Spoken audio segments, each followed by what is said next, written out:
Hi hello ಎಲ್ರಿಗೂ ನಮಸ್ಕಾರ. ರೂಪ ನಾಗರಾಜ್ ಯೂಟ್ಯೂಬ್ ಚಾನಲ್ಗೆ ತಮ್ಮೆಲ್ಲರಿಗೂ ಸ್ವಾಗತ. ಹೃದಯ ಸಾಮ್ರಾಟ್ ಎಪಿಸೋಡ್ 34. ಸೌಂದರ್ಯ. ನಕ್ಕರೆ ನನ್ನ ಅಳಿಯ ಎಷ್ಟು ಸುಂದರ. ಹೃದಯ ಇದ್ದಿದ್ರೆ ಇವನು ಇಂಥದೇ ಮಗುವಿನ ತಂದೆಯಾಗಿರುತ್ತಿದ್ದ. ಆದರೆ ವಿಧಿ ಕಣ್ಣಲ್ಲಿ ಅವರಿಗೆ ಕಂಬನಿ ಜಾರಿತು. ಎಲ್ಲರೂ ಕೆಳ ನಡೆದ್ರು. ಮಮ್ಮ, ನಾಳೆ ಮಾವ ಕೂಡ ಸ್ಕೂಲ್ಗೆ ಬರುತ್ತೆ. ಪಪ್ಪಾಗೆ ಇವಾಗಲೇ ಹೇಳಿಬಿಡು, ನಾಳೆ ಆಫೀಸ್ಗೆ ಹೋಗೋದು ಬೇಡ ಅಂತ. ನಾಳೆ ನಾವು 4 ಜನರು ಹೋಗೋಣ. ಆಶ್ಚರ್ಯವಾಗಿ ಅಣ್ಣನ ಕಡೆ ತಿರುಗಿದಳು. ಅವನೇನು ಯಾರ ಕಡೆಯೂ ನೋಡದೆ ಸುಮ್ಮನೆ ಊಟ ಮಾಡುತ್ತಿದ್ದ. ತಲೆ ತಗ್ಗಿಸಿದಳಾಕೆ. ಮನೆಯವರೆಲ್ಲ ನಿಟ್ಟುಸಿರು ಬಿಟ್ಟರು. ಅಂದು ಸಂಜೆಯೇ ಅಲ್ಲಿಂದ ಹೊರಟರು ಅಣ್ಣ ತಂಗಿ ಲಹರಿ. ಮಾತನಾಡದೆ ಅವಳು ಹಿಂದೆ ಸೀಟ್ನಲ್ಲಿ ಕುಳಿತಳು. ಎಂದಿನಂತೆ ಲಹರಿ ಮುಂದಿನ ಸೀಟ್ನಲ್ಲೇ ಕುಳಿತಳು. 6 ವರ್ಷದ ಹಿಂದೆ ಯಾರಿಗೂ ಮುಂದಿನ ಸೀಟ್ ಇಲ್ಲ ತಂಗಿ ಬಂದರೆ. ಆದರೆ ಇಂದು ಎಲ್ಲವನ್ನೂ ಹಾಳು ಮಾಡಿಕೊಂಡಳು ಪಂಚಮಿ. ಆದಿಗೆ ಸ್ವಲ್ಪ ದಿನ ಆಯಾಗಿದ್ದು ಬಾ ಎಂದು ತಿಳಿಸಿದವನು ಡ್ರೈವಿಂಗ್ ಸೀಟ್ನಲ್ಲಿ ಕುಳಿತ. ಮೂವರ ಪಯಣ ಸಾಗಿತ್ತು ಬೆಂಗಳೂರು ಕಡೆ. ಪುಟ್ಟ ಲಹರಿಗೆ ನಾಳೆ ಮಾವ ಮೊದಲನೇ ಬಾರಿ ಫಂಕ್ಷನ್ಗೆ ಅಟೆಂಡ್ ಆಗ್ತಾನೆ ಅನ್ನೋ ಖುಷಿ. ಪಂಚಮಿಗೆ ಅಣ್ಣ ಯಾವಾಗ ಕ್ಷಮಿಸ್ತಾನೆ ಅನ್ನುವ ಚಿಂತೆ. ಸಾಮ್ರಾಟ್ದು ಶೂನ್ಯದತ್ತ ಚಿಂತೆಯಾದರೂ ನಾಳೆ ಬರುವ ಪ್ರಾಜೆಕ್ಟ್ ಬಗ್ಗೆ ಯೋಚಿಸುತ್ತಾ ಗಾಡಿ ಚಲಾಯಿಸುತ್ತಿದ್ದ. ಅದೆಷ್ಟೋ ಮಾತುಗಳಿದ್ದರೂ ಅಣ್ಣನ ಬಳಿ ಮಾತನಾಡುವಂತಿಲ್ಲ. ಇಂತಹ ಸ್ಥಿತಿ ಯಾವ ಹೆಣ್ಣಿಗೂ ಬೇಡ. ಒಳಗೊಳಗೆ ದುಃಖಿಸಿದಳು ಪಂಚಮಿ. ಮನೆ ತಲುಪಿದಾಗ ಇವರ ಬರುವಿಗಾಗಿಯೇ ಕಾಯುತ್ತಿದ್ದ ಆಕಾಶ್ ಮಗಳನ್ನೆತ್ತಿಕೊಂಡು ಒಳ ನಡೆಯುತ್ತಾ ನಾಳೆ ನಡೆಯುವ ಮೀಟಿಂಗ್ ಬಗ್ಗೆ ಮಾತನಾಡಿದ. ವೆರಿ ವೆರಿ ಇಂಪಾರ್ಟೆಂಟ್ ಕಣೋ, ಸರಿಯಾಗಿ ಹ್ಯಾಂಡಲ್ ಮಾಡು. ನಿನ್ನ ಕೋಪ ಅಲ್ಲಿ ತೋರಿಸ್ಬೇಡ. ಸಾಕ್ ನಡಿಯೋ, ನಂಗೇನು ಲೆಕ್ಚರ್ ಕೊಡುವ ಅಗತ್ಯವಿಲ್ಲ. ಅವರಪ್ಪನ ಬೆನ್ನಿಗೊಂದು ಕೊಟ್ಟವಳು. ಪಪ್ಪ, ನಾಳೆ ನಿಮ್ಮ ಅಷ್ಟು ಮೀಟಿಂಗ್ ಕ್ಯಾನ್ಸಲ್. ನಾಳೆ ಸ್ಕೂಲ್ನಲ್ಲಿ ಫಂಕ್ಷನ್ ಇದೆ. ನನಗೆ ರನ್ನಿಂಗ್ ರೇಸ್ನಲ್ಲಿ ಪ್ರೈಸ್ ಕೂಡ ಬಂದಿದೆ. ನೀವು ಬರಬೇಕು ಪ್ಲೀಸ್ ಪ್ಲೀಸ್ ಪಪ್ಪ, ಗೋಗರೆದಳು. ಅಯ್ಯೋ ಮಗಳೇ, ನಾಳೆ ಇಂಪಾರ್ಟೆಂಟ್ ಮೀಟಿಂಗ್ ಇದೆ ಕಣೋ. ಸಾಮ್ರಾಟ್. ಮೀಟಿಂಗ್ ಮಧ್ಯಾಹ್ನ ಅಲ್ವಾ ಇರೋದು? ಅಷ್ಟರಲ್ಲಿ ನಮಿತಾ ಎಲ್ಲ ರೆಡಿ ಮಾಡಿರ್ತಾಳೆ. ಮಾರ್ನಿಂಗ್ ನಾವು ಇವಳು ಫಂಕ್ಷನ್ ಮುಗಿಸ್ಕೊಂಡು ಡೈರೆಕ್ಟ್ ಹೋಗೋಣ. ಏನೇ ಹೆಂಡ್ತಿ, ಖುಷಿನಾ? ಅವಳ ಕೆನ್ನೆಗಿಲ್ಲಿದ. ಹೋ, ಡಬ್ಬಲ್ ಖುಷಿ. ಪಪ್ಪ, ಮಾವ ಕೂಡ ಬರ್ತಾರೆ ಪಪ್ಪ, ಪ್ಲೀಸ್. ಸರಿ ಸರಿ, ಓಕೆ, ಬರ್ತೀನಿ. ಪಂಚಮಿ ಆಗಲೇ ರೂಮು ಸೇರಿದ್ದಳು. ತಂದೆ ಮಗಳಿಬ್ಬರೂ ಹೊರಟರು. ಸಾಮ್ರಾಟ್ ಅವನ ಕಿತ್ತು ತಿನ್ನುವ ನೆನಪುಗಳಿಗೆ ಅವಕಾಶ ಕೊಡದೆ ಮೀಟಿಂಗ್ಗೆ ಎಲ್ಲ ಸಿದ್ಧತೆ ಮಾಡಿಕೊಳ್ಳುತ್ತಿದ್ದ. ಮಾರ್ನಿಂಗ್ ಲಹರಿಯ ಆಸೆಯಂತೆ ಎಲ್ಲರೂ ಸ್ಕೂಲ್ ಫಂಕ್ಷನ್ಗೆ ಹೊರಟರು. ಸಾಮ್ರಾಟ್ ಲಹರಿ ಒಂದು ಕಾರ್ನಲ್ಲಿ ಹಾಗೂ ಪಂಚಮಿ ಆಕಾಶ್ ಮತ್ತೊಂದು ಕಾರ್ನಲ್ಲಿ. ಫಂಕ್ಷನ್ ಹಾಲ್ ರೆಡಿ ಇತ್ತು. ಕೆಲವು ಡ್ಯಾನ್ಸ್ ಪ್ರೋಗ್ರಾಮ್, ಸಿಂಗಿಂಗ್ ಪ್ರೋಗ್ರಾಮ್ ಹಾಗೂ ಪ್ರೈಸ್ ಡಿಸ್ಟ್ರಿಬ್ಯೂಷನ್ ಎಲ್ಲವೂ ಸಾಂಗವಾಗಿ ನಡೀತಾ ಇತ್ತು. ಹ್ಯಾಂಕರ್ ಬಂದವಳು, ಹೆಲೋ ಎವ್ರಿವನ್, ಇವಾಗ ಪ್ರೈಸ್ ನೀಡಬೇಕಾಗಿರುವುದು ಒಂದು ವಿಷಯದ ಚರ್ಚೆಗೆ. ಆದರೆ ಈ ಎರಡೂ ಮಕ್ಕಳು ಒಂದಕ್ಕಿಂತ ಒಂದು ತುಂಬ ಚೆನ್ನಾಗಿ ಮಾತನಾಡಿವೆ 3 ಬಾರಿಯೂ. ಸೊ ಫೈನಲ್ ಡಿಸಿಷನ್ ನಿಮ್ಮ ಮುಂದೆ ಬಿಟ್ಟಿದ್ದೀನಿ. ಈ ಬಾರಿ ಬೌಲ್ನಲ್ಲಿ ಹೆಸರುಗಳು ಬರೆದು ಹಾಕಿ ನಿಮ್ಮೆದುರಲ್ಲೇ ಆ ಚರ್ಚೆ ಬಗ್ಗೆ ಆ ಚಿಕ್ಕ ಮಕ್ಕಳು ತಿಳಿದಷ್ಟು ಮಾತನಾಡಿದಾಗ ಯಾರು ಚಂದ ಮಾತಾಡ್ತಾರೆ ನೀವೇ ಹೇಳಬೇಕು. ಅದರ ಮೇಲೆ ಡಿಸೈಡ್ ಮಾಡ್ತೀವಿ. ಎಲ್ಲರೂ ಒಟ್ಟಾಗಿ ಕೂಗಿದರು ಓಕೆ ಎಂದು. ಮೊದಲನೇ ಸ್ಪರ್ಧಿ Inchara. Please come on the stage. ಅವಳು ಬಂದು ತೆಗೆದಾಗ ಮಾತನಾಡಲು ಸಿಕ್ಕ ವಿಷಯ ಅಮ್ಮ. ಆ ಪುಟಾಣಿ ತುಂಬ ಖುಷಿಯಿಂದ ಮಾತನಾಡಲು ಶುರು ಮಾಡಿದಳು. ಸ್ವಲ್ಪ ಹೆದರಿಕೆ ಕೂಡ, ಅಷ್ಟು ಜನರನ್ನ ನೋಡಿ. ಬರುವ ಮಾತುಗಳು ನುಂಗುತ್ತಿದ್ದಳು. ನಮ್ಮಮ್ಮ, ಐ ಲವ್ ಮೈ ಮಮ್ಮ ಸೋ ಮಚ್. ನನಗೆ ಬೇಕೆಂದಿದ್ದೆಲ್ಲ ಕೊಡ್ತಾರೆ. She like A prince. ನನ್ನ ಬೈಯೋಲ್ಲ, ಹೊಡೆಯೋಲ್ಲ, ನಂಗೆ ಇಷ್ಟ ಇಲ್ಲದ್ದು ಮಾಡೋಲ್ಲ, ಕೇಳಿದ್ದೆಲ್ಲ ಕೊಟ್ಟು ಬಿಡ್ತಾರೆ, ವಿಡಿಯೋಗೆ ಮಾಡಿಸ್ತಾರೆ, ಹಾಗೆ ನಂಗೆ ಜಾಸ್ತಿ ಜಾಸ್ತಿ ಚಾಕ್ಲೇಟ್ ಕೊಡ್ತಾರೆ. ಎಲ್ಲರೂ ಜೋರಾಗಿ ಚಪ್ಪಾಳೆ ತಟ್ಟಿದರು. ಸೊ ನೆಕ್ಸ್ಟ್ ವೆಲ್ಕಮ್ ಅದಮ್ಯ. ಪುಟ್ಟ ಪುಟ್ಟ ಹೆಜ್ಜೆ ಇಟ್ಟು ಬಂದಳು. ಎಲ್ಲರನ್ನು ನೋಡಿ ಒಂದು ಹಾಯ್ ಮಾಡಿದವಳು ತನ್ನ ಪಾಲಿನ ಚೀಟಿ ಎತ್ತಿದಳು. ಅವಳ ಮುಖದಲ್ಲಿ ಯಾವ ಅಂಜಿಕೆಯೂ ಇರಲಿಲ್ಲ. ಅಪ್ಪ. ಗದ್ದದ ಮೇಲೆ ಕೈಯಿಟ್ಟು ಜ್ಞಾಪಿಸಿಕೊಂಡವಳು. ಪಪ್ಪ ಅಂದರೆ ಬೆಳಗ್ಗೆ ನಾವೆದ್ದೇಳೋದು ಲೇಟ್ ಆದಾಗ ಮಮ್ಮನ ಕೈನಿಂದ ನಮ್ಮ ಪರವಾಗಿ ಒದೆ ತಿನ್ನೋದು. ಅವಳ ಮಾತಿಗೆ ಎಲ್ಲರಿಗೂ ಜೋರು ನಗು ಬಂತು.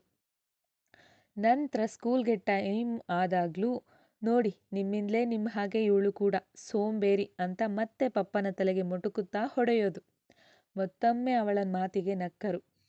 ಆಮೇಲೆ ಮತ್ತೆ ತನ್ನ ಗದ್ದದ ಮೇಲೆ ಕೈಯಿಟ್ಟು ಜ್ಞಾಪಿಸಿಕೊಂಡು, ಸಂಜೆ ಮತ್ತೆ ಆಫೀಸ್ನಿಂದ ಲೇಟಾಗಿ ನಮ್ಮನ್ನು ಪಿಕ್ ಮಾಡಿದರೆ ಆವಾಗಲೂ ಬಯಸಿಕೊಳ್ಳುವುದು. ಸೋ ಸ್ಯಾಡ್ ಪಪ್ಪ ಅಲ್ವಾ? ಮುಖ ಸಣ್ಣದು ಮಾಡಿದಳು.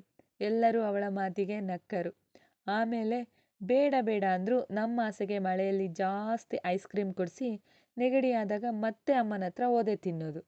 ಮತ್ತೊಮ್ಮೆ ಚಪ್ಪಾಳೆ ಜೊತೆಗೆ ಜೋರು ನಗು. ಆಮೇಲೆ ನಮ್ಮ ಆಸೆಗೆ ಜಾಲಿ ಲಾಂಗ್ ಡ್ರೈವ್ ಕರ್ಕೊಂಡು ಹೋಗುವಾಗ ಅಮ್ಮನಿಗೋ ವಿಪರೀತ ಕೋಪ ಬಂದು ಅದಕ್ಕೂ ಬೈದು ಬಿಡುತ್ತೆ.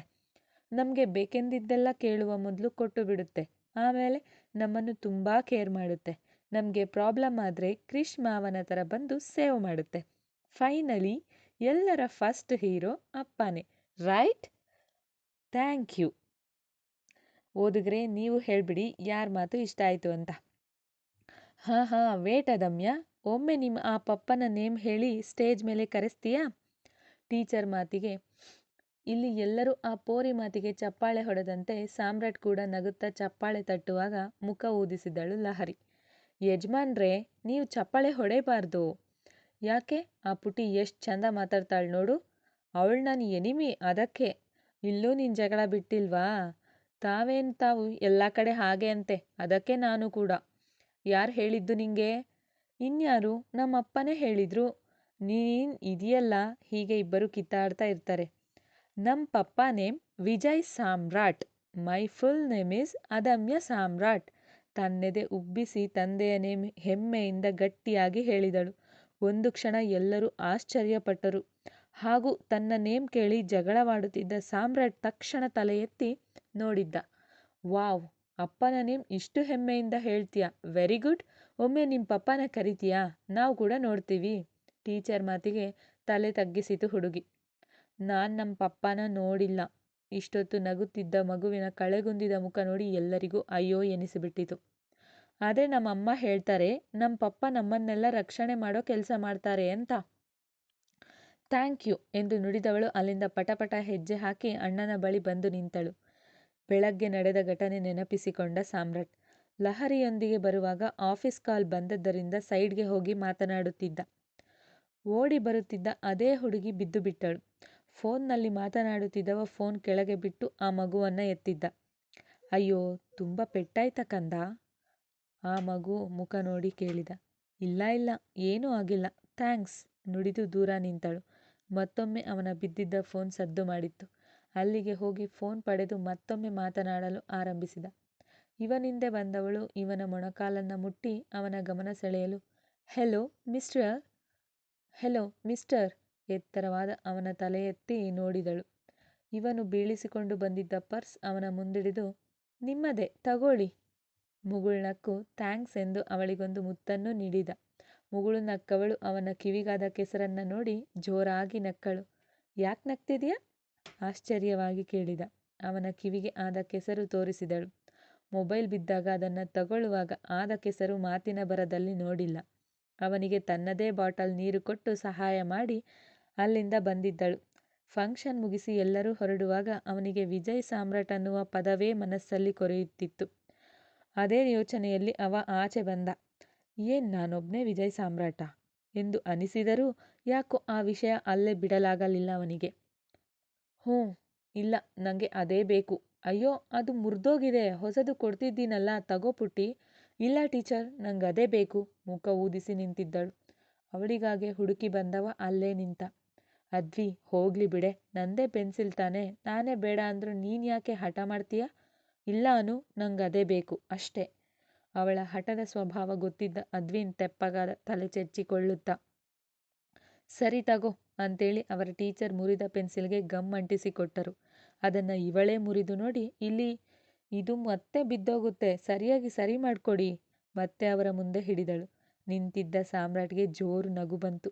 ಅವನಿಗೂ ತನ್ನ ಬಾಲ್ಯ ನೆನಪಾಗಿತ್ತು. ಅವನಾಗ 2ನೇ ತರಗತಿ. ಇವನ ಪೆನ್ಸಿಲ್ ಕೂಡ ಹೊಸದಾಗಿ ಬಂದ ಕ್ಷಮ್ ಮುರಿದು ಹಾಕಿದ್ದ. ನಂಗದೆಲ್ಲ ಗೊತ್ತಿಲ್ಲ ಟೀಚರ್, ನಂಗೆ ಅದೇ ಪೆನ್ಸಿಲ್ ಬೇಕು. ಅದೇ ಬೇಕು ಅಂದರೆ ಹೇಗೆ? ಹೊಸ ಪೆನ್ಸಿಲ್ ಕೊಡ್ತೀನಲ್ಲ. ಬೇಡ, ನಂಗಿದೇ ಬೇಕು. ಅವರು ಗಮ್ ಅಂಟಿಸಿಕೊಟ್ಟರು. ಇವನು ಮತ್ತೆ ಮುರಿದು ಹಾಕಿ, ಇದು ಸರಿಯಾಗಿಲ್ಲ, ನನಗೆ ಸರಿ ಮಾಡಿಕೊಡಿ. ಎಲ್ಲರಿಗೂ ತಲೆನೋವಾಗಿತ್ತು. ಆಗ ಕ್ಷಮ್ ಅಳುತ್ತಾ ಸಾರಿ ಕೇಳಿ ತನ್ನ ಹೊಸ ಪೆನ್ಸಿಲ್ ಅವನ ಮುಂದಿಡಿದ. ನೋಡು, ಕ್ಷಮಿಸಬೇಕು ಅಂದರೆ ನೀನು ತಗೊಳ್ಳೋ ಮೊದಲನೇ ಪೆನ್ಸಿಲ್ನಲ್ಲಿ ಯಾವಾಗಲೂ ನಾನೇ ಫಸ್ಟ್ ಬರೆಯಬೇಕು, ಇಲ್ಲ ಅಂದರೆ ಅಷ್ಟೇ. ಅಂದಿನಿಂದ ಶುರುವಾದ ಮಾತುಕತೆ ಇಬ್ಬರು ಅಗಲಲಾರದ ಗೆಳೆತನಕ್ಕೆ ತಿರುಗಿತ್ತು. ಬಾಲ್ಯದಿಂದ ವಾಪಸ್ ಬಂದವ ಅವಳ ಮುಂದೆ ಕುಳಿತ. ಅದೇ ಪೆನ್ಸಿಲ್ ಬೇಕು ಅಂದರೆ ಹೇಗೆ ಸಾಧ್ಯ ಪುಟ್ಟ? ನನ್ನ ಹತ್ರ ಜಾಸ್ತಿ ಪೆನ್ಸಿಲ್ ಇದೆ, ಕೊಡ್ತೀನಿ. ಬೇಕಿಲ್ಲ, ನಂಗೆ ಇದೇ ಬೇಕು. ಅವಳದು ಹಿಡಿದಿದ್ದೇ ಹಠ. ಅಯ್ಯೋ, ಇದೇ ಅಂದರೆ ಹೇಗೋ ಸಾಧ್ಯ? ಅದೆಲ್ಲ ಗೊತ್ತಿಲ್ಲ, ಬೇಕು ಅಂದರೆ ಬೇಕಷ್ಟೇ, ಜೋರಾಗಿ ಕೂಗಿದಳು. ಒಳ್ಳೆ ಸಂದಿದ್ದ ಪರಿಸ್ಥಿತಿ. ಅವನಿನ್ನು ಅಲ್ಲಿರುವಾಗಲೇ 100 ಬಾರಿ ಕರೆ ಮಾಡಿದ್ದಳು ನಮಿತಾ. ಮೀಟಿಂಗ್ಗೆ ಲೇಟ್ ಆಯಿತು ಸರ್ ಎಂದು. ನಮಿತಾ ಅವನ PA. ಅವನು ಸಮಾಧಾನಿಸಲು ಹೋದಾಗ, ಅಯ್ಯೋ ಅಂಕಲ್, ಇವಳು ಹಾಗೆ, ತುಂಬ ಕೋಪ. ನಮ್ಮಮ್ಮ ಬಂದರೆ ಸರಿ ಹೋಗ್ತಾಳೆ, ನೀವು ಹೊರಡಿ, ಇನ್ನೇನು ಬಂದು ಬಿಡ್ತಾರೆ. ಸರಿ ಅಂತೇಳಿ ಅವನಲ್ಲಿಂದ ಹೊರಟ. ಅವಳನ್ನು ಹಿಂದೆ ತಿರುಗಿ ನೋಡುತ್ತಲೇ ಅಲ್ಲಿಂದ ಹೋಗುವ ಮನಸ್ಸಾಗಲಿಲ್ಲ ಅವನಿಗೆ. ಆಕಾಶ್ನೊಂದಿಗೆ ಅವ ಬರುವಷ್ಟರಲ್ಲಿ ಮೀಟಿಂಗ್ ರೆಡಿ ಇರುತ್ತೆ ಅಂದುಕೊಂಡಿದ್ದವನಿಗೆ ಇನ್ನೂ ಬಾರದೇ ಇದ್ದ ಕ್ಲೈಂಟ್ಸ್ ಮೇಲೆ ಕೂಗಾಡಿದ. ಅಲ್ಲಿಗೆ ಬಂದ ಕಾರಿನಲ್ಲಿಳಿದವರು ಎತ್ತರದ ಕಟ್ಟಡವನ್ನೇ ದಿಟ್ಟಿಸುತ್ತಾ ನಿಂತಿದ್ದರು. ಹೆಲೋ ಕ್ಷಿತ್. ಹಾಂ ಹೇಳು. ನೀನು ಮೀಟಿಂಗ್ ಮುಗಿಸಬಹುದಿತ್ತು, ನಂಗ್ಯಾಕೆ ಹೇಳ್ದೆ? ಯಾಕೆ, ಭಯನಾ? ಅತ್ತಲಿಂದ. ನಂಗ್ಯಾಕೆ ಭಯ? ನಾನೇನು ತಪ್ಪು ಮಾಡಿದ್ದೀನಂತ ಭಯ? ಮುಖದಲ್ಲಿ ಒಂದು ರೀತಿಯಲ್ಲಿ ಅಳುಕಿದ್ದರೂ ಆಕೆ ಸಾವರಿಸಿಕೊಂಡಳು. ಅಯ್ಯೋ, ನಾನು ಹೇಳಿದ್ದು ಇಷ್ಟು ವರ್ಷ ಆದಮೇಲೆ ಬೆಂಗಳೂರಿಗೆ ಬಂದಿದ್ಯಾ, ಅಲ್ಲದೆ ಮೊದಲನೇ ಮೀಟಿಂಗ್ ಅಂತ. ಹ್ಞೂ ಕಣೋ, ನೀನು ಇದ್ದಿದ್ರೆ ಸರಿ ಹೋಗ್ತಿತ್ತು. ಹೆದರ್ಬೇಡ, ಹಿಂದೆ ನೋಡು. ಕ್ಷಿತ್, ಆಕೆ ಕರೆದಳು. ಮುಗುಳ್ನಕ್ಕು, ನಡಿ ಹೊರಡೋಣ. ದಯಾ, ಎಲ್ಲಿ ಡೀಟೇಲ್ಸ್ ರೆಡಿ ಇದೆಯಾ? ರೆಡಿ ಇದೆ ಅಲ್ವಾ? ಏನೋ ಯೋಚಿಸುತ್ತಿದ್ದವಳು ಉತ್ತರಿಸಲಿಲ್ಲ. ದಯಾ ಮತ್ತೆ ಎಚ್ಚರಿಸಿದ. ಹಾಂ ಹಾಂ, ಏನೋ ನಿಟ್ಟು ಬಿದ್ದು ಕೇಳಿದಳು. ಇಷ್ಟು ವರ್ಷವಾದರೂ ಇನ್ನೂ ನೀನು ಬದಲಾಗಲೇ ಇಲ್ವಾ? ಕ್ಷಿತ್, ಈ ಆಫೀಸ್ ಬಾ, ಗೊತ್ತಾಗತ್ತೆ. ಆದರೂ ಬೇಡವಿತ್ತು ಕಣೋ. ಹೇ ಬಾಮ್ಮ, ಸುಮ್ಮನೆ. ತಪ್ಪು ಮಾಡಿರುವವರೇ ಅಲ್ಲಿ ಧೈರ್ಯವಾಗಿ ಕುಳಿತಿರುವಾಗ ನೀನೆಂತ ಭಯಪಡೋದು?